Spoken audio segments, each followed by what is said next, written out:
The crystal chandelier above the dining table caught the afternoon light just right, sending fractured rainbows across the white marble floor of our Rittenhouse Square townhouse, and I stood perfectly still in the hallway shadows, my hand pressed against the cool wall, listening to my husband's voice drift from the study with a casual cruelty that made my newly restored hearing feel like a curse rather than a blessing. 3 months ago, the car accident on the Schuylkill Expressway had stolen my hearing in an instant, the airbag deployment causing some rare inner ear trauma that left me in complete silence. And for 90 days, I'd lived in a soundless world, reading lips, nodding along, watching my family's mouths move while feeling utterly isolated from the life I'd built. Dr. Reeves at Penn Medicine had called my cochlear restoration surgery experimental, warned me the success rate hovered around 60%, but I'd been desperate enough to try anything, and when I woke up 4 days ago to the sound of monitors beeping and nurses speaking, I'd cried for an hour straight. What I hadn't anticipated was the suffocating weight of secrets I'd discover once the world had sound again. My plan had been simple and sentimental in that way that probably only made sense to someone who'd spent 3 months in enforced silence. I would keep my restored hearing secret until Christmas morning, just 5 days away, and surprise everyone when they gathered around the tree, expecting me to remain deaf, expecting to continue their careful enunciation and exaggerated expressions. I imagined their faces lighting up, my mother gasping with joy, my sister Rebecca crying happy tears, my husband Elliot pulling me into his arms and whispering all those things he could finally say without me having to read his lips. I'd practiced in the hospital bathroom, responding to sounds when no one was watching, learning to modulate my voice again since I'd apparently started speaking too loudly during my death months, and I'd slipped back into our Rittenhouse brownstone 2 days ago with my secret intact, playing the part of Matilda Chen Whitmore, death wife and dutiful daughter, while secretly drinking in every sound like someone dying of thirst. That first night home, I'd lain awake listening to Elliot breathe beside me, the furnace humming through the vents, the distant sound of traffic on Walnut Street, and I'd felt overwhelmingly grateful for these ordinary sounds I'd taken for granted my entire 32 years. I'd heard our housekeeper, Mrs. Davies, singing softly in the kitchen the next morning, heard my mother's Bentley pull up outside with its distinctive engine purr, heard Rebecca's daughter, Emma, laughing in the garden, and each sound felt like a gift I was hoarding for my Christmas morning reveal. My family had been so supportive during my death months, or at least that's what I'd believed, watching their careful faces and reading their consoling words on their lips. Elliot had held my hand through doctor appointments. Rebecca had learned basic sign language, even though I could still speak. My mother had reorganized her entire social calendar to spend time with me, and I'd felt wrapped in their love, even through the isolation of silence. The first crack in that illusion came on Tuesday afternoon, when I was supposed to be at a therapeutic massage appointment downtown, but the masseuse had called in sick and I'd come home early. I'd walked into the townhouse quietly, still adjusting to the sounds my footsteps made, and I'd heard Elliot's voice coming from his study along. What I heard in the next 30 seconds made my blood turn cold in a way that had nothing to do with the December weather outside. I give it another year maximum before she's completely dependent on me for everything, Elliot was saying, his voice carrying that casual confidence he used when discussing his corporate acquisitions. The deaf thing was actually perfect timing, honestly. Now she barely leaves the house, barely interacts with anyone outside the family, and she looks at me like I'm some kind of saint for sticking around. Rebecca's laugh in response was light, familiar, the same laugh I'd heard countless times growing up in Chestnut Hill, but now it carried an edge that made my stomach twist. "You're terrible," she said, but she said it fondly, affectionately, the way you'd tease someone you adored rather than condemn someone doing something wrong. "What happens when the year is up?" Elliot's response came with a sound I couldn't quite identify at first, a soft rustling, and then Rebecca made a small sound that I suddenly, horribly, recognized as a kiss. "Then we stop pretending," Elliot said quietly. "We tell her the truth, divide the assets, and finally stop sneaking around like we're doing something wrong, when really we're the only honest thing in this whole fake setup." I'd backed away from the study door silently, my heart hammering so hard I was sure they'd hear it, and I'd slipped into the powder room off the main hall, where I'd stood gripping the marble sink and trying not to vomit. My husband and my sister having an affair, discussing my disability like it was a convenient plot point in their romance, planning my future like I was a problem to be managed rather than a person they supposedly loved. I'd stared at my reflection in the gilded mirror, this woman with smooth black hair cut in an expensive bob, designer clothes even for a casual Tuesday, a face that People magazine had once included in a Philadelphia's most beautiful feature, and I'd wondered how long I'd been this blind even before the accident made me deaf. That night at dinner, I'd watched them carefully while pretending to focus on reading their lips. Elliot sat at the head of our dining table, all 6 feet 2 inches of mainline breeding and Wharton confidence, his dark blonde hair silvering at the temples in that distinguished way that seemed calculated for maximum trustworthiness. He'd made his fortune in commercial real estate development, though made was generous considering he'd inherited most of his seed money from his father's firm. We'd met at a charity gala 7 years ago, married within 18 months, and I'd believed myself lucky to find someone who seemed to value my marketing career, who'd supported my decision to keep working even after we married, who'd never pressured me about children the way so many men in his circle did. Now I watched him cut his duck breast with surgical precision, and they were sitting at my table, eating food prepared in my kitchen, warmed by heat paid for with my trust fund, and planning a future that erased me from the picture. I'd excused myself early, claiming a headache, and spent the rest of the evening in my bedroom suite doing something I'd sworn I'd never do, even after I'd discovered Elliot had a pattern of leaving his laptop unlocked. The betrayal of privacy seemed almost laughable now, given what I'd already discovered, and within an hour of careful searching through his files and messages, I'd uncovered evidence that made Tuesday's overheard conversations seem almost benign by comparison. The affair had been going on for at least 2 years, starting long before my accident, with emails and messages that ranged from explicit to coldly practical. They discussed me like I was an obstacle, a problematic variable in an equation they were trying to solve. Rebecca complained about having to pretend to care about my constant depression over being deaf. Elliot joked about how my accident had actually made things easier, because now I couldn't overhear anything inconvenient. There were discussions about my family money, about the trust fund my grandmother had established that I controlled, about how they'd need to handle things carefully to make sure Elliot could access those funds even after a divorce. But the worst discovery came in a file buried 3 folders deep, a document that appeared to be some kind of agreement between Elliot and Rebecca dated 6 months before my accident. It outlined a plan so calculating it made me physically nauseous. They would continue their affair discreetly while establishing Elliot as my primary caretaker and Rebecca as my main family support. They would gradually isolate me from friends and professional contacts, encourage my dependence, document any emotional struggles or difficulties I experienced.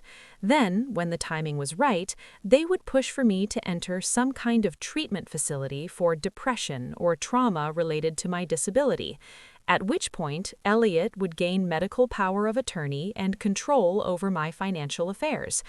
The document even mentioned specific facilities they'd researched, places in Connecticut and upstate New York that catered to wealthy families who wanted to quietly warehouse difficult relatives. I'd closed the laptop with shaking hands and spent the rest of the night staring at the ceiling while Elliot slept peacefully beside me, occasionally reaching over to touch my shoulder in his sleep, like even his unconscious mind was performing the role of devoted husband.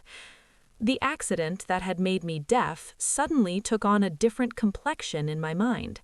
I'd been driving home from a client meeting, taking the expressway route I always took, when a truck had swerved into my lane and forced me off the road. The police had never found the truck driver, dismissed it as probably a tired commercial driver who didn't even realize what had happened. But now I found myself wondering about timing and convenience, and whether accidents could be arranged to look like accidents. Wednesday, I'd spent watching and listening, gathering information while playing my role perfectly.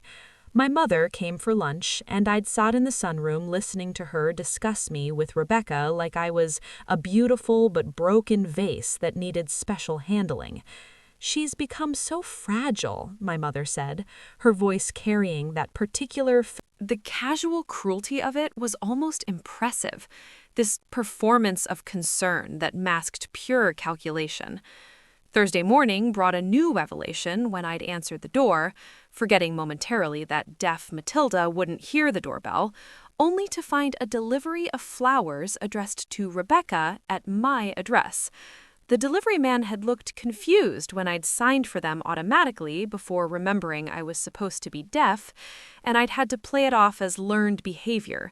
But the card on the flowers had been from Elliot, dated for their anniversary with a note about making it official soon. I'd put the flowers in water in the guest room where Rebecca was supposed to stay that night. She'd claimed her heat was out, but I now understood she just wanted more access to Elliot. And I'd felt something cold and hard settle in my chest where warmth used to live. That Thursday evening, I'd made a decision that probably should have taken longer to reach, but felt inevitable the moment I considered it.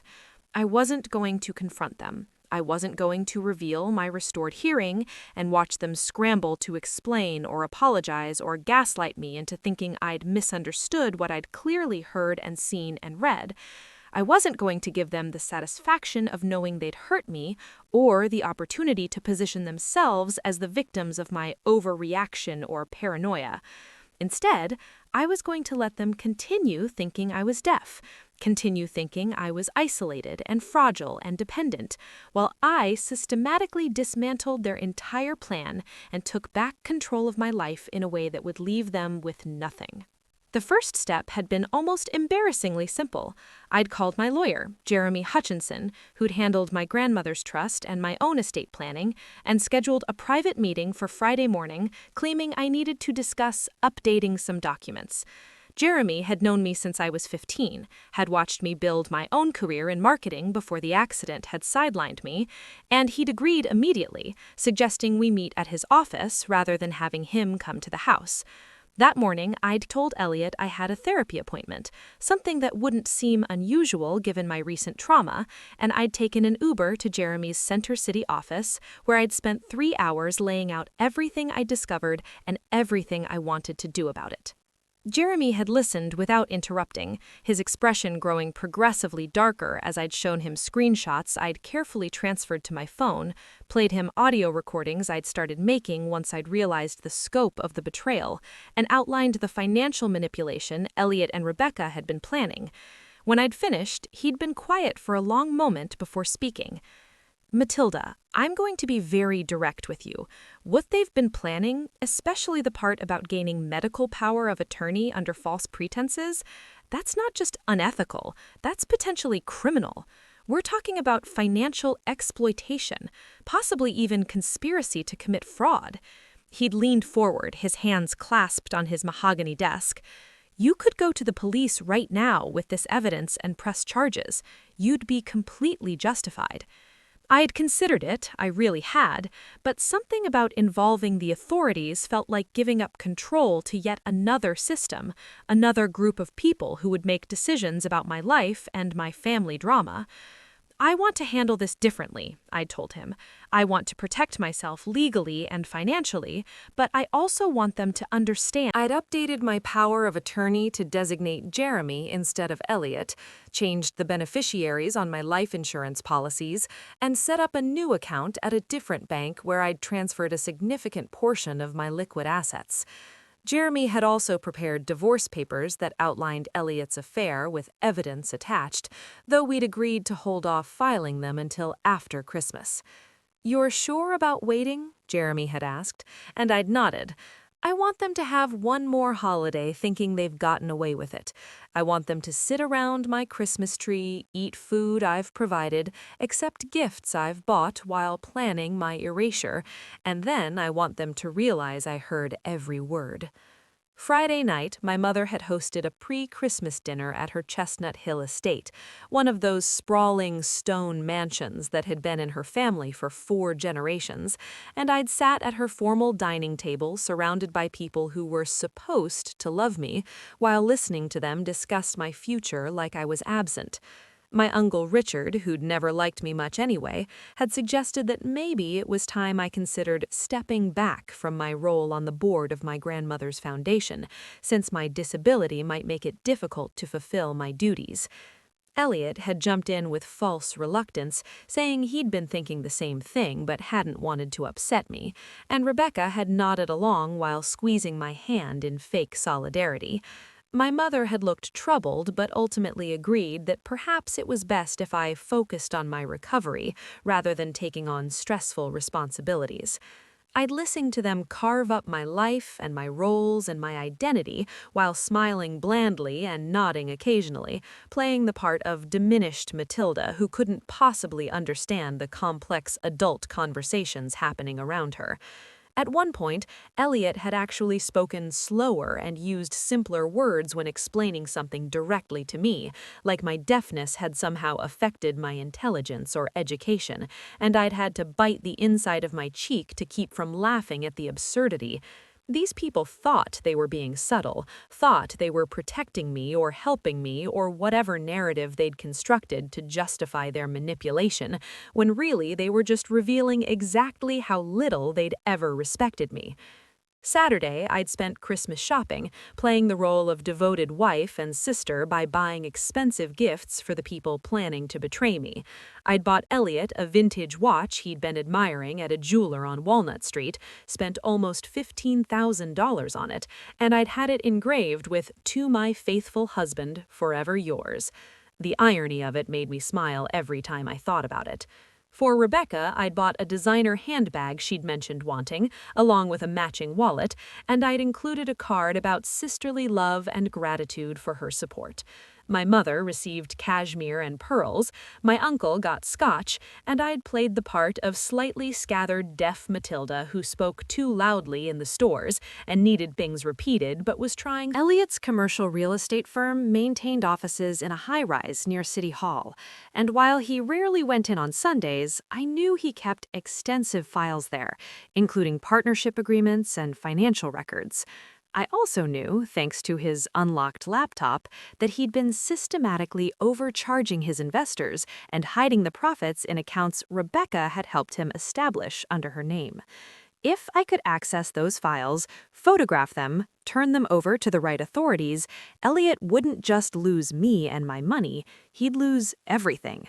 The plan was risky and probably qualified as breaking and entering, even though I technically had keys to Elliot's office from back when I'd sometimes meet him there for lunch, but as I stood in our bedroom watching him get dressed for a meeting with his business partner, watching him straighten his tie and check his reflection with the confidence of a man who thought he'd successfully manipulated everyone around him, I felt absolutely no hesitation about what I was about to do. These people had tried to steal my life, had planned to warehouse me in some facility while they spent my money and lived in my house, and probably laughed about how easy I'd been to fool. They'd taken my deafness, a trauma that had left me isolated and struggling, and they'd seen it as an opportunity rather than a tragedy. What they didn't know, what they couldn't have anticipated because they'd so fundamentally underestimated me, was that I'd spent 3 months in silence, learning to observe in ways I'd never bothered with before. I'd learned to read micro-expressions, to notice body language, to see the tiny tells that revealed truth from performance. I'd learned patience and strategy and how to plan several moves ahead, because when you can't hear what people are saying, you have to predict what they'll do next. And I'd learned that the worst kind of deafness isn't the physical kind that steals your hearing, it's the moral kind that makes you blind to how your actions affect the people who trust you. Elliot kissed my forehead before leaving, told me he'd be back in a few hours, and I watched him go with a smile that probably looked bland and adoring, but felt sharp as a knife. As soon as his car pulled away, I grabbed my coat and my phone and headed downtown to his office building. The security guard knew me from my pre-accident visits and barely glanced at my ID before waving me through, and I rode the elevator to the 14th floor with my heart hammering but my hands steady. Elliot's office door opened with the key I'd kept on my ring, and I stepped into his domain of glass and steel and expensive furniture that represented everything he valued about himself. His filing cabinets weren't even locked. That's how secure he felt in his deceptions.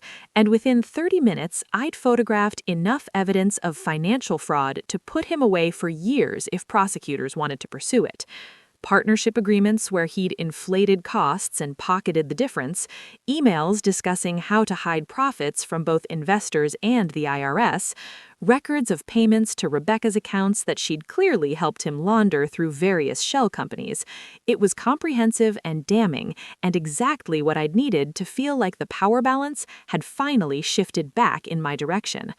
I was just finishing up, about to leave and lock everything back exactly as I'd found it, when I heard voices in the hallway outside.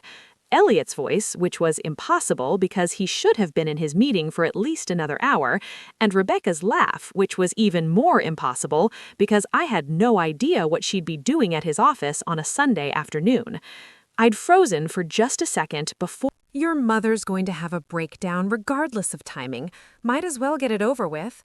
Besides, I'm tired of sneaking around. Once we tell Matilda and start the divorce process, we can actually be together publicly. There was a sound of movement, probably them sitting on Elliot's leather couch, and then Rebecca spoke more quietly. Do you think she suspects anything? She's been acting a little strange lately, more aware somehow. My heart had lurched at that, but Elliot just laughed. She's deaf, Becca, not psychic. And even if she somehow figured something out, what's she going to do? She's completely isolated, barely leaves the house, has no close friends anymore. We've made sure of that. By the time she understands what's happening, we'll have everything locked down legally. The casual cruelty of it should have hurt worse than it did, but I'd already processed so much betrayal in the past few days that this felt almost like confirmation rather than fresh pain. What struck me instead was the clarity of their voices, the total absence of guilt or hesitation, the way they discussed destroying my life like it was a simple business transaction. These weren't people who'd fallen into temptation or made mistakes they regretted. These were people who'd calculated and planned and executed a strategy to exploit my vulnerability for their own benefit. Rebecca spoke again, her tone turning practical. What about the trust fund? Can we actually access it after the divorce? Elliot's response made it clear he'd given this considerable thought. That's where the medical power of attorney angle comes in. If we can get her declared mentally incompetent, even temporarily, I can make financial decisions on her behalf. We'll transfer everything to accounts I control, then complete the divorce, and by the time she's legally competent again, the money will be protected as marital assets from before the split. Her lawyers will fight it, obviously, but it'll take years to sort out, and meanwhile, we'll have access. The sheer audacity of the plan would have been impressive if it weren't so horrifying, and I'd stood there in my hiding place, realizing that I'd interrupted this meeting just in time, that I'd gathered evidence just in time, that if I'd waited even another week to discover my restored hearing, I might have found myself trapped in exactly the scenario they were describing. They had spent another 20 minutes in Elliot's office discussing logistics and timing, and I'd listened to every word while photographing their conversation on my phone with the audio recording app I'd downloaded earlier that week. When they finally left, presumably heading to whatever restaurant they'd picked for their secret Sunday lunch, I'd waited a careful 10 minutes before slipping out of the office and the building, my entire body shaking with adrenaline and fury, and something else I couldn't quite name. On the ride home in my Uber, I'd transferred all the files and recordings to a secure cloud account and texted Jeremy to let him know we needed to meet first thing Monday morning. His response had been immediate. "Whatever you need, I'm here." Now it was Sunday evening, and I was getting dressed for my mother's dinner party, applying makeup with hands that were finally steady again, and thinking about how the next 48 hours were going to unfold. Tomorrow, I would meet with Jeremy and finalize everything, make sure every legal protection was in place, decide whether to involve authorities in Elliot's financial crimes, or just use that evidence as leverage.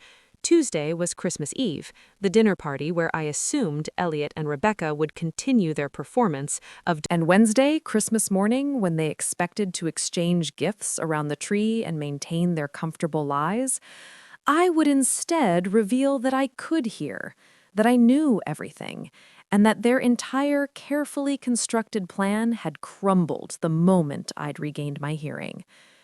But as I looked at myself in the mirror, smoothing down the red silk dress I'd chosen for tonight's party, I realized there was one more thing I needed to know, one more confirmation I needed before I could move forward with absolute certainty. I needed to hear them discuss their plans in front of me while they thought I couldn't hear, while they felt completely safe in their deception. I needed to witness the full scope of their betrayal one more time, so that when I revealed the truth, I would have absolutely no doubt that I was doing the right thing.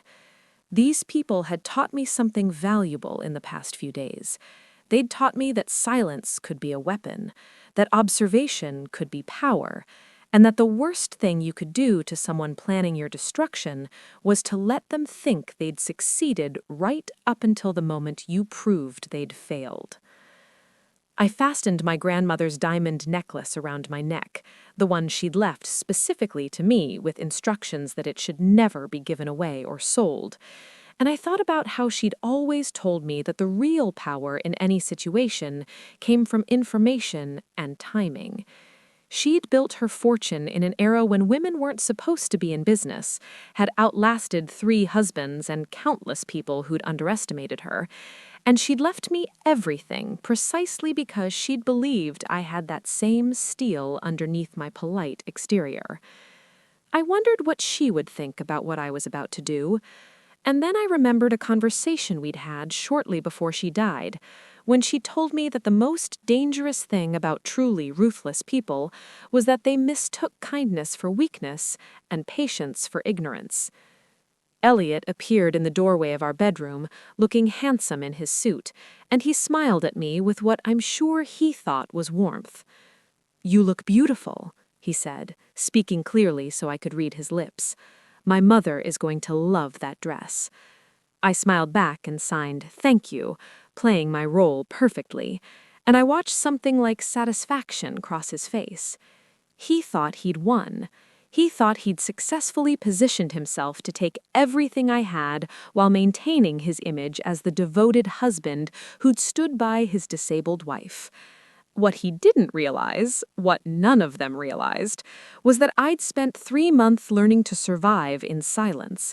And now that I had my hearing back, I had every intention of making sure they understood exactly what they'd lost and why they'd lost it.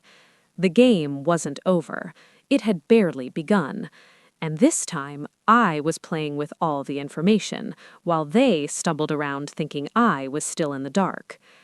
As we headed downstairs to drive to my mother's house, I found myself almost looking forward to Christmas morning. My mother's Chestnut Hill mansion glowed like something from a Victorian Christmas card as we pulled up the circular driveway, every window blazing with warm light. The massive wreath on the front door probably cost more than most people's monthly mortgage. Elliot helped me out of the car with exaggerated care, his hand on my elbow like I might shatter if he let go, and I let him guide me up the stone steps while mentally cataloging every touch as evidence of his performance.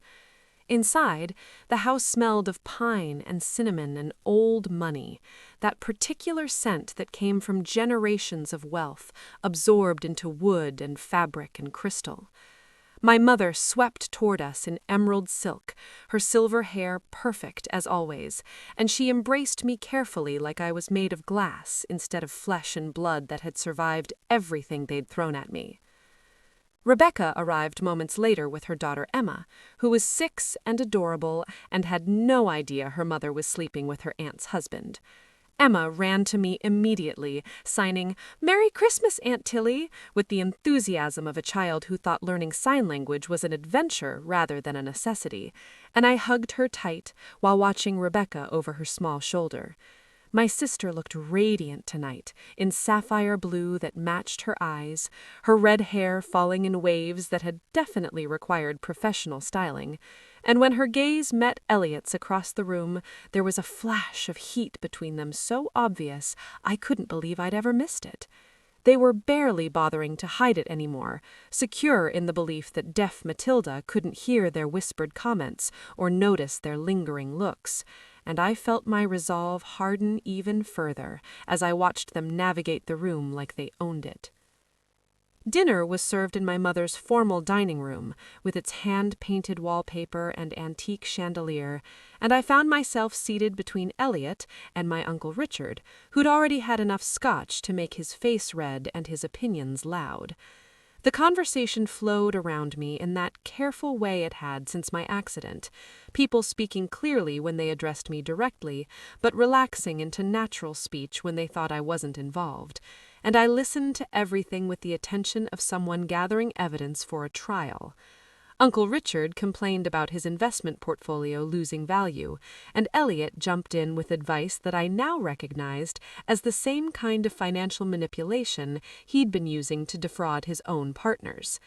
My mother worried aloud about the foundation board meeting in January, how difficult it would be without my active participation, and I bit my tongue to keep from mentioning that I'd already confirmed with Jeremy that my role was protected by my grandmother's will and couldn't be revoked regardless of anyone's opinion about my capabilities. But the real revelations came during dessert, when Rebecca excused herself to take a phone call, and Elliot followed a few minutes later, claiming he needed to check something in his car. I watched them go with a small smile, then carefully set down my spoon and signed to my mother that I needed the restroom. She nodded absently, already deep in conversation with her friend Margaret about some country club drama, and I slipped from the dining room toward the back of the house, where I knew they'd likely gone for "I talked to that lawyer friend of mine," Elliot was saying, his voice low but clear to my newly restored ears. He confirmed that if Matilda enters treatment voluntarily, even just for evaluation, I can petition for temporary medical power of attorney based on her compromised state. Once I have that, transferring assets becomes much simpler. Rebecca's response carried an edge of concern that might have seemed caring if I didn't know better. What if she refuses treatment? She's been pretty resistant to the therapy suggestions so far. Elliot laughed softly, and the sound made my skin crawl. That's where your mother comes in. If Frances pressures her hard enough about needing professional help, about being worried for her mental state, Matilda will cave. She always does what her mother wants, even when it's clearly against her own interests. That's been useful throughout this whole thing, honestly. She's so desperate for approval that she'll agree to almost anything if we frame it right. The casual analysis of my psychology stung more than I wanted to admit, partly because there was enough truth in it to hurt. I had always sought my mother's approval, had always tried to be the daughter she wanted rather than figuring out who I wanted to be for myself, and they'd clearly identified that vulnerability and planned to exploit it. But what they didn't understand, what their complete contempt for me had prevented them from seeing, was that 3 months of silence had given me time to think about who I actually was versus who I'd been performing as for my entire adult life. The Matilda they thought they knew, the one who would cave under family pressure and accept whatever fate they designed for her, that woman had died in the car accident along with my hearing. The woman who'd emerged from that trauma was someone they'd never bothered to meet. Rebecca moved closer to Elliot, and I heard the rustle of fabric that suggested an embrace. "I just want this to be over," she said, and she sounded genuinely tired. "I'm exhausted from pretending to care about her problems, from having to act sympathetic when really I just want to move on with my life, with our life." Elliot made a soothing sound, and when he spoke, his voice carried the warmth he used to use with me back when I believed it was genuine. "Soon, sweetheart, I promise. After Christmas, we'll start the process, and by Valentine's Day, we'll be able to go public. You can finally move into the townhouse instead of sneaking around, and we'll tell everyone that Matilda needed specialized care that we arranged for her benefit. People will think we're saints for handling everything so compassionately." The sheer audacity of their plan, the way they'd mapped out my destruction and their happily ever after with such precise detail, should have made me furious. Instead, I felt a cold calm settle over me, the same feeling I'd had in business negotiations when I knew I held all the cards but needed to let the other party reveal their hand completely. They thought they were so clever, thought they'd accounted for every variable, but they made the fatal mistake of underestimating their opponent and overestimating their own intelligence. I had recordings of everything now, documented evidence of adultery and financial manipulation and conspiracy to commit fraud, and most importantly, I had something they could never have anticipated. I had my hearing back, and they had no idea. I slipped back to the dining room before they returned, sliding into my seat just as my mother was serving coffee and asking about everyone's Christmas plans. Elliot reappeared looking satisfied, Rebecca following with slightly mussed hair that she'd tried to smooth discreetly, and I accepted my coffee with a smile while mentally adding "conducting affair in my mother's house during family dinner" to the list of their offenses. The rest of the evening passed with agonizing slowness, course after course of my mother's careful holiday traditions, and I played the part of recovering Matilda who was trying so hard to participate despite her limitations. I spoke too loudly occasionally, misunderstood questions in ways that made people repeat themselves, and generally reinforced their belief that I was diminished and struggling and in need of their guidance. Uncle Richard cornered me after dinner while people were gathering coats, his breath heavy with scotch and his hand too familiar on my shoulder. "You know, Matilda, there's no shame in stepping back from responsibilities that have become too difficult," he said, enunciating carefully like I was simple rather than deaf. "Your grandmother would want you to focus on your health rather than pushing yourself beyond your current capabilities."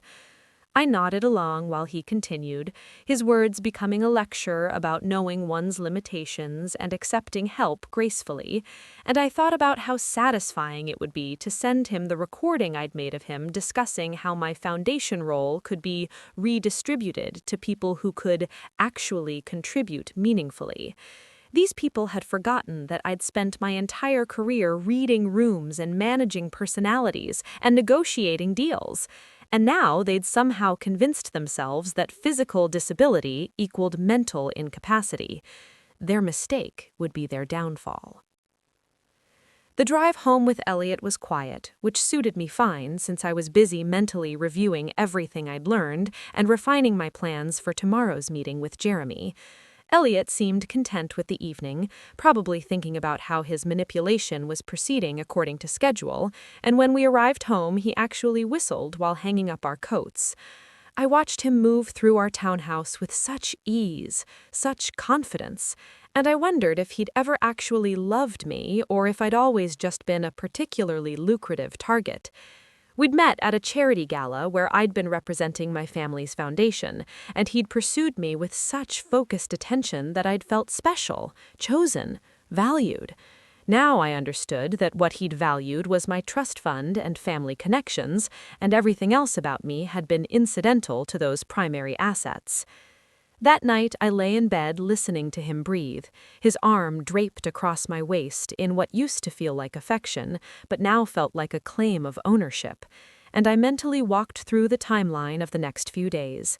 Tomorrow morning I would meet Jeremy at his office at 7, early enough that Elliot wouldn't question why I was leaving before breakfast. We would finalize the divorce papers, discuss the criminal evidence I'd gathered, and set up the framework for what would happen after my Christmas morning reveal. Jeremy had suggested having police present when I confronted them, but I had refused. This wasn't about arrests or public scandal, though those might come later. This was about taking back power they'd tried to steal, about making them understand that their victim had been watching and planning the entire time they thought they had control.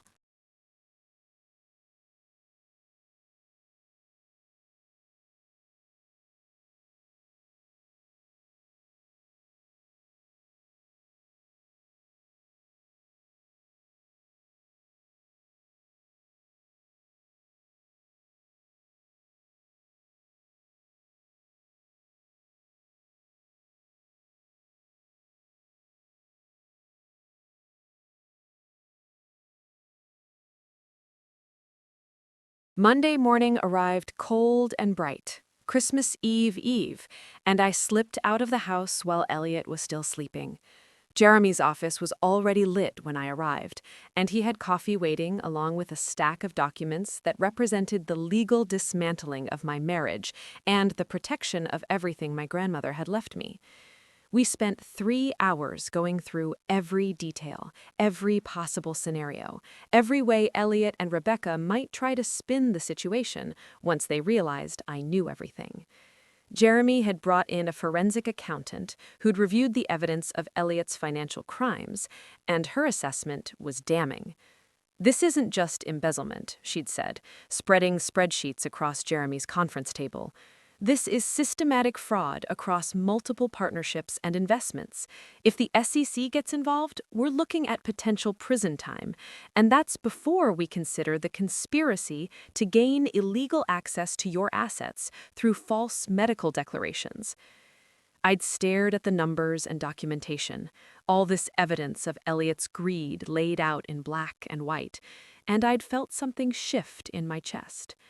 This wasn't just personal betrayal anymore. This was criminal enterprise, and other people had lost money because of Elliot's schemes, other investors who'd trusted him the way I'd trusted him. The right thing to do, the ethical thing, would be to turn over everything to authorities and let justice take its course through proper channels. But I also knew that rich men in Philadelphia with the right connections rarely faced real consequences for white-collar crime, that Elliot's family had lawyers and influence that could drag any case out for years while he continued living comfortably. What I wanted, what I needed, was immediate and personal accountability, the kind that money and connections couldn't deflect. "I want to offer him a choice," I'd told Jeremy finally. "Full confession, immediate divorce with no claims to any of my assets, voluntary repayment to everyone he's defrauded, and permanent removal from the foundation board. In exchange, I don't press charges or go public with the evidence.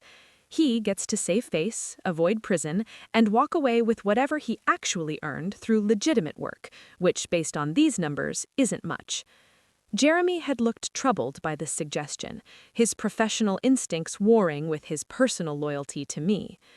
"Matilda, this man tried to have you declared incompetent so he could steal your inheritance. He's been systematically defrauding investors for years. You'd be letting him off easy." I'd smiled at that, a tight expression that didn't reach my eyes. "No, Jeremy, I'd be giving him exactly what he deserves. He wanted to erase me, to make me disappear into some treatment facility while he lived in my house with my sister spending my money. What I'm offering is worse than prison for someone like Elliot. I'm offering him public humiliation, financial ruin, and the knowledge that he lost everything because he underestimated the woman he tried to destroy. That's not mercy, that's precision. We'd drawn up the offer in legal language, clear and unambiguous, with deadlines and consequences spelled out explicitly. If Elliot didn't accept by December 30th, 1 week from tomorrow, I would turn over all evidence to both criminal authorities and civil regulators, along with a full accounting to the press of his affair with my sister and his attempts to exploit my disability. It was a nuclear option that would destroy not just Elliot, but likely damage Rebecca's reputation and cause ripples through my entire family. But I needed him to understand that I was completely serious about scorched earth if he didn't comply. Jeremy had also prepared similar documentation for Rebecca, though her legal exposure was less severe, since most of her involvement had been as Elliot's accomplice rather than primary perpetrator. Still, aiding financial fraud was its own crime, and the evidence I'd gathered made it clear she'd been an active participant in planning my exploitation. By the time I left Jeremy's office late Monday morning, everything was ready. Divorce papers, criminal evidence packages, offer letters, even a press release draft in case we needed to go public. Jeremy had arranged for his firm's private investigator to serve papers on Christmas afternoon, after my planned confrontation, but before anyone could coordinate a response or try to disappear assets. It was methodical and thorough, and exactly the kind of strategic planning that Elliot would have recognized if he'd ever bothered to see me as an equal rather than a mark. I spent the rest of Monday in careful preparation, moving through our townhouse and methodically removing anything that had sentimental value or personal significance. Photo albums from my childhood went to my safety deposit box, my grandmother's jewelry got secured at Jeremy's office, important documents were backed up to multiple cloud accounts with passwords Elliot didn't know. By evening, the house looked exactly the same to casual observation, but everything that mattered to me was already gone, protected, untouchable. Elliot came home late Monday night full of cheer about closing a deal, and he'd wrapped me in a hug that I forced myself to return while thinking about how this was possibly the last time I'd have to endure his touch. He was so confident, so pleased with himself, and I'd watched him pour expensive scotch and toast to a prosperous new year ahead, while knowing that his new year was going to be very different from what he anticipated. Rebecca called during dinner, and I'd watched Elliot's face soften as he talked to her, this expression of genuine affection he'd probably never actually shown me even in the beginning, and I'd thought about how Christmas morning was going to shatter their comfortable fantasy into pieces so small they'd never put them back together.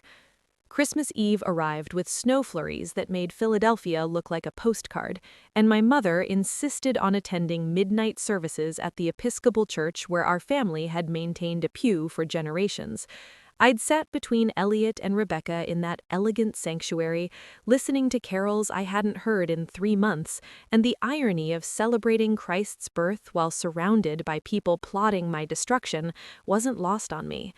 The sermon was about truth and light prevailing over darkness, about how secrets eventually come into the open whether we want them to or not, and I'd caught Rebecca shifting uncomfortably in her seat, like maybe some part of her conscience was still functional enough to feel guilt. Elliot had just looked bored, checking his phone whenever he thought no one was watching, and I'd wondered if he'd ever felt genuine emotion about anything, or if his entire life was just calculated performance. After services, we'd returned to my mother's house for her traditional Christmas Eve dessert gathering, another obligation from her youth that she'd maintained despite it being nearly 1 in the morning. I'd begged off early, claiming exhaustion, and Elliot had driven me home with unusual attentiveness, probably worried that I'd collapse or have some kind of crisis that would interfere with his timeline. Back at the townhouse, I'd gone straight to bed while he'd stayed up, probably texting Rebecca about their plans, and I'd lain in the dark listening to the sounds of the old buildings settling around me while mentally rehearsing what I would say in the morning. The right words were crucial. I needed them to understand not just that I knew, but how long I'd known, what I'd done with that knowledge, and most importantly, that there was no way out except the one I was offering. Sleep was impossible, so around 3 in the morning I got up and went to my office, the small room overlooking our garden, where I'd once run my marketing consultancy before the accident had sidelined my career.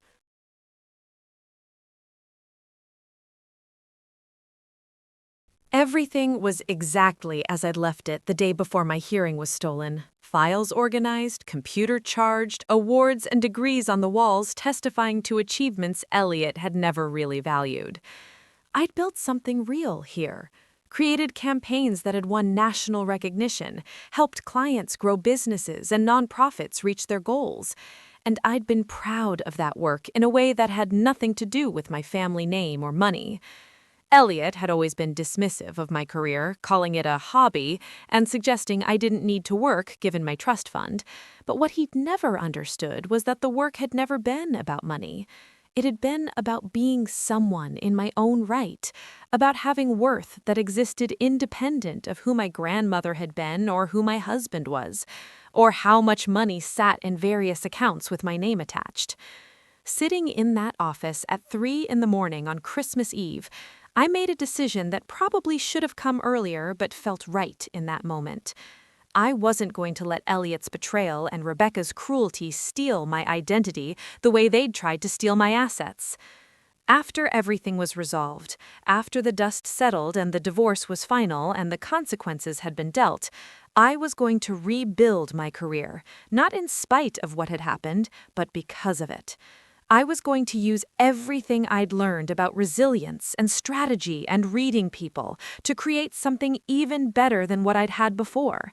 They'd wanted to diminish me, to make me small and dependent and forgettable, but instead, they'd inadvertently forced me to become stronger and sharper and more determined than I'd ever been when I had the luxury of trust. Christmas morning dawned bright and clear, the snow from yesterday creating a perfect winter scene outside our windows, and I took extra care getting dressed. Red cashmere dress, grandmother's diamonds, hair and makeup perfect, every detail calculated to remind them of exactly what they were losing. Elliot was already downstairs when I came down, and he'd actually made coffee and put out croissants, playing the role of devoted husband for what he assumed would be another successful performance. He smiled when he saw me, this warm expression that didn't reach his eyes if you knew to look for it, and he'd taken my hands like we were starring in some romantic movie. "Merry Christmas, sweetheart," he'd said, enunciating clearly so deaf Matilda could understand. And I'd smiled back while thinking about how the next hour was going to redefine his entire understanding of this relationship. Rebecca arrived at 9, as planned, bringing Emma and an armful of beautifully wrapped gifts, and my mother showed up shortly after with more packages and her usual insistence on proper Christmas traditions. We gathered in the living room with its massive tree and elaborate decorations, this picture-perfect wealthy family celebrating the holiday together, and I'd participated in the gift exchange with appropriate enthusiasm while watching Elliot and Rebecca exchange loaded glances. My mother had given me an Hermes scarf and a card about how proud she was of my strength. Rebecca had given me a leather-bound journal with a note about recording my thoughts and feelings during recovery. And Elliot had presented me with diamond earrings that probably cost as much as a car, while everyone oohed and awed over his generosity. I'd given them their gifts in return, watching Elliot admire his engraved watch and Rebecca examine her designer bag. And I'd wondered if they noticed the subtle irony in my gift choices, or if they were too focused on their own plans to pay attention.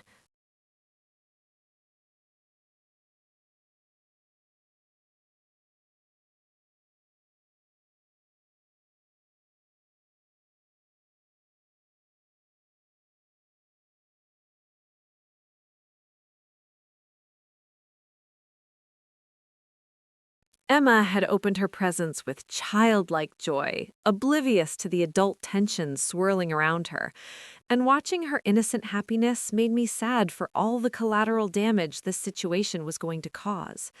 She loved her mother and adored Elliot, and finding out he'd been betraying her aunt would be confusing and painful in ways she didn't deserve to experience. But I couldn't protect her from the truth without sacrificing myself to lies, and ultimately Rebecca and Elliot were the ones responsible for the fallout their choices would create. I'd tried to engineer this reveal for when Emma wasn't present, but my mother had insisted on her traditional Christmas morning gathering, and I'd decided that perhaps it was better this way. Let them see exactly what their selfishness was destroying. Let them feel the weight of disappointing a child who thought they were heroes. After gifts were opened and breakfast eaten, my mother suggested we move to the dining room for mimosas and Christmas brunch, and I'd felt my heart start to hammer with anticipation. This was the moment I'd been planning toward for days, when everyone was comfortable and satisfied and completely unprepared for what I was about to do.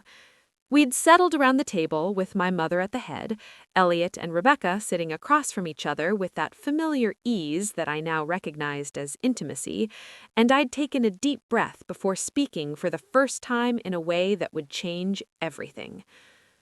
"I have an announcement to make," I said, and my voice came out clear and strong and perfectly modulated instead of the too loud monotone I'd been using since my accident. Elliot froze with his glass halfway to his lips, his face going pale as he processed what he'd just heard.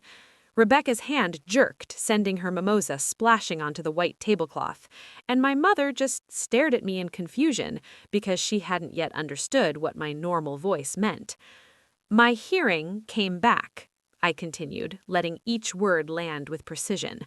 "4 days before you all started planning my incarceration in a treatment facility so you could steal my inheritance." The silence that followed was absolute, broken only by Emma asking her mother what was happening in that small, uncertain voice children use when they sense adult tension. Rebecca ignored her daughter, her face cycling through shock and fear and calculation so quickly it was almost funny, and Elliot set down his glass with shaking hands, while his lawyer brain clearly tried to find a response that would salvage the situation. My mother found her voice first, confusion giving way to joy as she reached for my hands across the table. "You can hear? Oh, sweetheart, that's wonderful! Why didn't you tell us immediately? We've been so worried, and now you're better, and—" She stopped because she'd finally registered the rest of what I'd said, and her face crumpled into bewilderment. "What do you mean about incarceration and inheritance? What's going on?" I'd pulled my hands back gently and reached for my phone, pulling up the audio recordings I'd made over the past few days. "I mean that Elliot and Rebecca have been having an affair for at least 2 years, possibly longer. I mean they've been planning to have me declared mentally incompetent so Elliot could gain control of my trust fund. I mean they've discussed warehousing me in a treatment facility in Connecticut while they live in my house and spend my money." I'd played the recording from Sunday in Elliot's office, letting their voices fill the room with their casual cruelty and detailed planning, and I'd watched my mother's face transform from confusion to horror as she understood the full scope of the betrayal.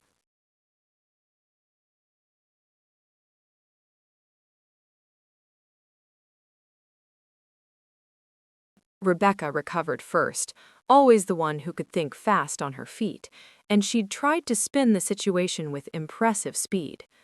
"Matilda, this is taken completely out of context. We were just discussing options in case your depression got worse, in case you needed professional help that we couldn't provide. It wasn't about stealing anything, it was about making sure you got proper care." Her voice carried that concerned sister tone she'd perfected over the years, but it rang hollow now that everyone knew what I knew. I'd smiled at her, this cold expression I'd practiced in the mirror until it looked exactly right. "Is that why Elliot's been embezzling from his business partners and hiding the money in accounts under your name? Because he was so concerned about my care that he needed to commit multiple felonies?" Elliot stood abruptly, his chair scraping against the hardwood floor, and for a moment I'd thought he might try to physically intimidate me into silence. Instead, he'd just stood there, his face red and his hands clenched at his sides, looking for all the world like a man whose entire carefully constructed life was collapsing in real time. "You've been spying on me," he said finally, and his voice carried outrage like I was the one who'd done something wrong. "Going through my private files, recording conversations, violating my privacy." I'd cut him off with a laugh that held no humor. "Your privacy? You've been plotting to have me locked away, and you're worried about privacy? Let me tell you what I've actually been doing, Elliot. I've been documenting evidence of criminal conspiracy, financial fraud, and adultery. I've been securing my assets and removing your access to everything I own. I've been consulting with lawyers and accountants and preparing to burn your entire life down if you don't accept the deal I'm about to offer." My mother had started crying, these quiet tears that ran down her face while she looked between Rebecca and me like she couldn't process how we'd gotten here. Emma had started crying too, scared by the adult tension she didn't understand. And Rebecca had finally turned to comfort her daughter while shooting me looks of pure hatred. "You're going to destroy this family," Rebecca hissed at me, "over a relationship that happened because you were so wrapped up in yourself that you couldn't see what Elliot needed. He came to me because you were cold and distant and more interested in your career than your marriage." The victim blaming was so predictable it was almost boring, and I'd just shaken my head. "No, Rebecca, I'm not destroying this family. You did that when you decided sleeping with my husband was more important than basic loyalty. You did that when you helped him plan to defraud me. This destruction is entirely your creation." I'd laid out the offer then, speaking directly to Elliot while the rest of the family listened in stunned silence. Full confession, immediate divorce, repayment of stolen funds, resignation from all boards and positions connected to my family. In exchange, I wouldn't press charges or go public with the evidence, and he could walk away with his freedom and whatever legitimate assets he'd accumulated. "You have 1 week to decide," I'd told him, my voice steady despite my hammering heart. "You don't accept by December 30th, I turn everything over to authorities and the press, and we let the justice system handle it while your reputation burns. Your choice, but understand that there is no third option where you talk your way out of this or convince anyone that I'm the problem here. That path is closed forever."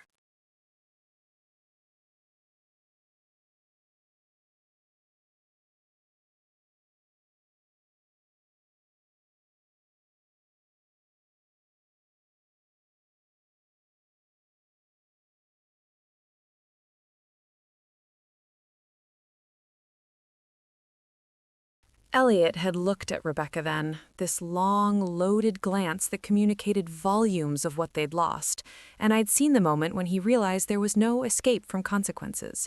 He'd sunk back into his chair looking 10 years older, all his confidence and charm stripped away to reveal the small, frightened man underneath, and he'd nodded once.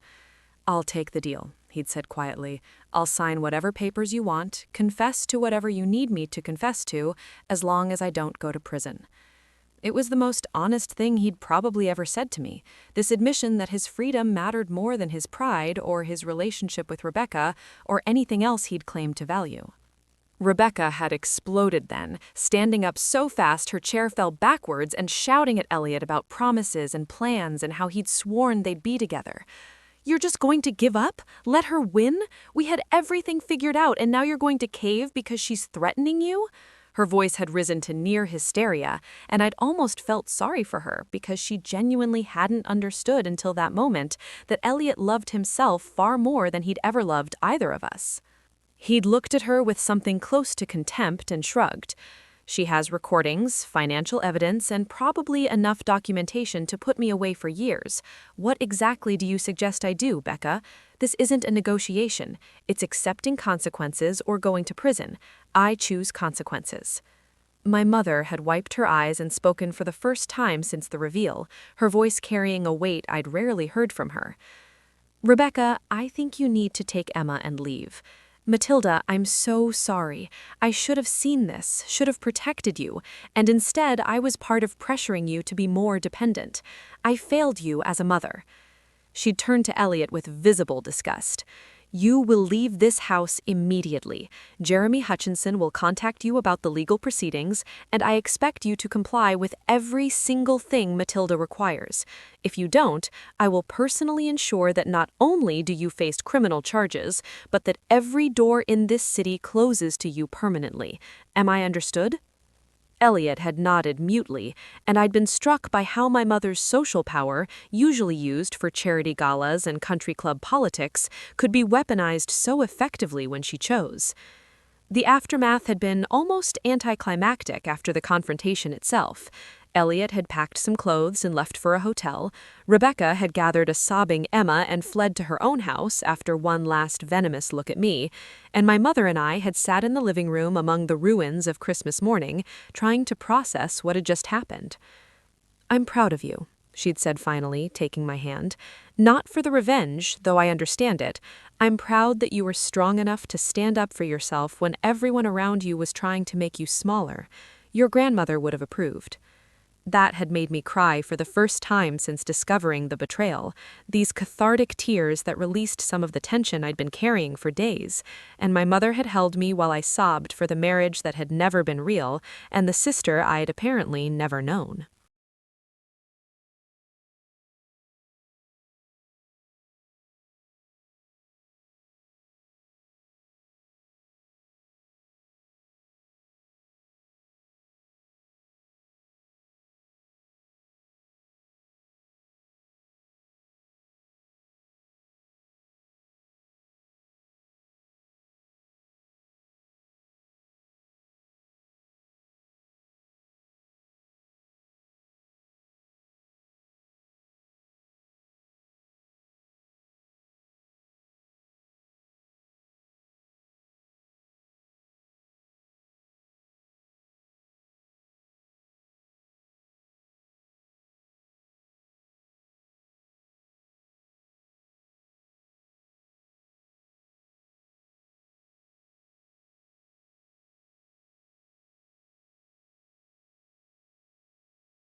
Jeremy had arrived that afternoon with papers for Elliot to sign, and they'd met at his office, while I stayed home and tried to figure out who I was now that the crisis had passed.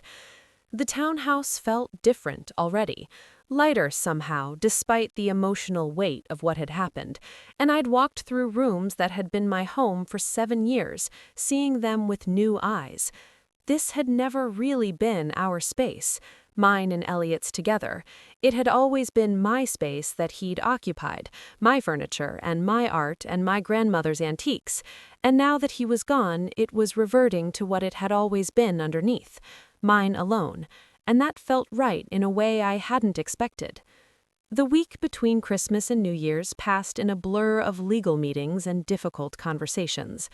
Elliot signed everything Jeremy put in front of him, confessed to the financial fraud and documents that would be held in escrow pending his repayment schedule, and agreed to a divorce settlement that left him with essentially nothing except his clothes and his car. The investors he'd defrauded would get their money back, his business partnership would be dissolved, and his reputation in Philadelphia financial circles was effectively over, even without criminal charges.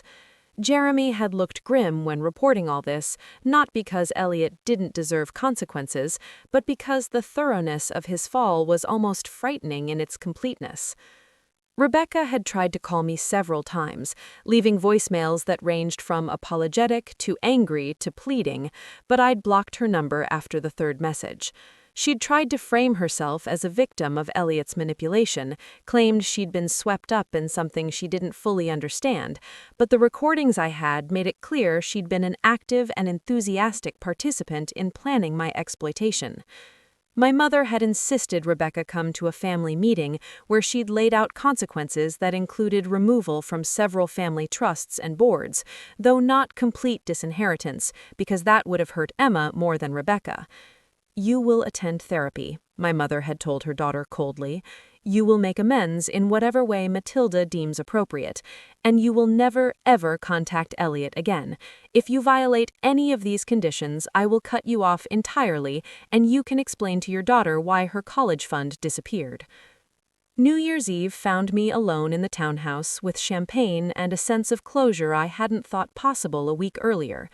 Elliot had moved out permanently, taking only what he'd brought into the marriage and leaving behind everything we'd accumulated together. Rebecca was in therapy and would probably remain estranged for years, if not forever.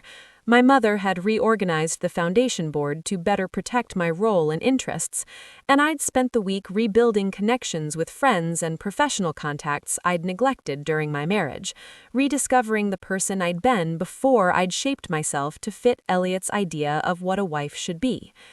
At midnight, I'd toasted myself in the mirror, this woman who'd survived betrayal and isolation and come out stronger, and I'd made a resolution that had nothing to do with weight loss or self-improvement, and everything to do with never again making myself smaller to fit someone else's limited vision.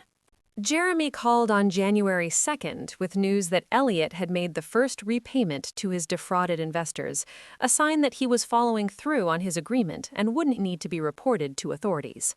"He's actually being smart about this," Jeremy had said, "accepting consequences, making amends, trying to rebuild whatever legitimate career he can salvage. I think you scared him badly enough that he won't try anything stupid." I'd felt satisfaction at that, not because I wanted Elliot to suffer endlessly, but because I wanted him to understand that actions had consequences, and that underestimating people was its own kind of crime. He'd seen my deafness as opportunity, my kindness as weakness, my trust as stupidity, and he'd learned too late that none of those assessments were accurate. By February, I'd restarted my consulting business, taking on clients who appreciated my strategic thinking and creative approach to marketing challenges. The work felt different now, more purposeful somehow, because I was doing it for myself rather than to prove something to anyone else. I'd also started speaking publicly about my experience with sudden hearing loss and recovery, not mentioning the betrayal, but focusing on the isolation and psychological challenges of sudden disability. The response had been overwhelming, with people reaching out to share their own stories and thank me for putting words to experiences they'd struggled to explain. It felt like taking something terrible that had happened to me and transforming it into something useful for others, and that alchemy of pain into purpose gave me satisfaction that revenge alone never could have provided. My mother and I had grown closer through all of this, our relationship evolving from the careful dance of approval-seeking and criticism-giving into something more honest and equal. She'd admitted to her own failures as a mother, how she'd pushed me towards social status and appropriate marriages rather than encouraging me to discover what I actually wanted, and I'd forgiven her because I understood that she'd been operating from her own history of limited options and narrow expectations. We had lunch every week now, real conversations instead of social performances, and I'd learned things about her life and choices that helped me understand my own patterns better. She'd married my father for his money and connections, had spent 30 years in a loveless marriage before his death, and she'd wanted something different for me, even while pushing me toward the same kind of arrangement. "I see now that I was wrong," she'd told me over lunch at her favorite Rittenhouse bistro. "Better to be alone and authentic than partnered and performing. You've taught me that, sweetheart." Rebecca remained estranged, which hurt less than I'd expected it to. We'd never been as close as sisters probably should be, had spent most of our adult lives competing for parental approval and social standing rather than actually supporting each other, and her betrayal had just made obvious what had always been true underneath. She was willing to sacrifice anyone, including family, for her own desires, and that kind of character flaw wasn't something therapy could fix quickly, if at all. Emma sent me drawings occasionally, probably encouraged by some therapist working with her on processing her mother's behavior, and I sent gifts for her birthday and Christmas because the child didn't deserve to lose her aunt over her mother's failures. Maybe someday, when she was older, we could rebuild some kind of relationship, but for now, distance seemed healthiest for everyone involved. By spring, I'd sold the Rittenhouse townhouse and bought a smaller place in Fairmount, something that was entirely mine without any memories of Elliot or our false marriage. I'd decorated it in ways that pleased me, rather than trying to impress visitors or maintain some standard of wealthy good taste, and the result was eclectic and comfortable, and exactly what I needed. The neighborhood felt more alive than Rittenhouse Square had, more diverse and energetic, and I'd started running along the Schuylkill River Trail every morning, past the spot where the accident had happened, reclaiming that space as somewhere I'd survived rather than somewhere I'd been victimized. Elliot resurfaced in the society pages that summer, already dating someone new, a lawyer from his firm who apparently didn't mind his scandal-tainted reputation. I'd felt nothing seeing the photos, except maybe mild curiosity about whether this woman knew what she was getting into, or if she was just another mark who'd eventually discover his true character. He'd sent me a formal letter through Jeremy in June, something that read like a business memo, but included an apology that might have been genuine, or might have been crafted by lawyers to fulfill his agreement terms. Either way, I'd read it once and filed it away, because whether Elliot was sorry or just sorry he'd been caught ultimately didn't matter to me anymore. He was a chapter in my life that was firmly closed, and I had no interest in reopening it for any reason. My hearing remained stable, a miracle that Dr. Reeves said was extremely rare for my type of injury and surgery. "You're one of the lucky ones," she'd told me at a follow-up appointment. "Most people with your kind of trauma never recover any hearing at all, let alone return to normal. Treasure it." I did treasure it, but not in the way she probably meant. I treasured it because it had given me the weapon I needed to defend myself, the information advantage that had saved me from the fate Elliot and Rebecca had planned. If I'd revealed my restored hearing immediately the way my sentimental Christmas morning plan had dictated, I would never have known what they were plotting, would never have gathered the evidence that protected me, would have walked blindly into their trap because I trusted them. My deafness had isolated me, but my silence had saved me, and that paradox would shape how I approached relationships and trust for the rest of my life. By the time autumn arrived again, a full year after my accident, I'd built a life that looked nothing like what I'd imagined, but felt more authentically mine than anything I'd experienced before. My business was thriving with clients across the country. I'd joined boards of organizations focused on disability rights and advocacy. I'd developed friendships based on mutual respect rather than social convenience, and I'd learned to be comfortable with being alone rather than viewing solitude as something to escape. The woman I'd been before the accident, the one who'd shaped herself to please others and sought approval from people who didn't deserve that power, she was gone. In her place was someone harder but also more genuine. Someone who understood that kindness shouldn't be confused with weakness, and that trust had to be earned rather than assumed. I never did hear from Rebecca directly after that family meeting where my mother had laid down consequences, and my mother reported that she'd moved to Boston with Emma, probably trying to escape the Philadelphia social circle where her betrayal would be forever remembered. Elliot remained in the city but diminished, working at a smaller firm and living in a rental apartment, his reputation and finances permanently damaged by his choices.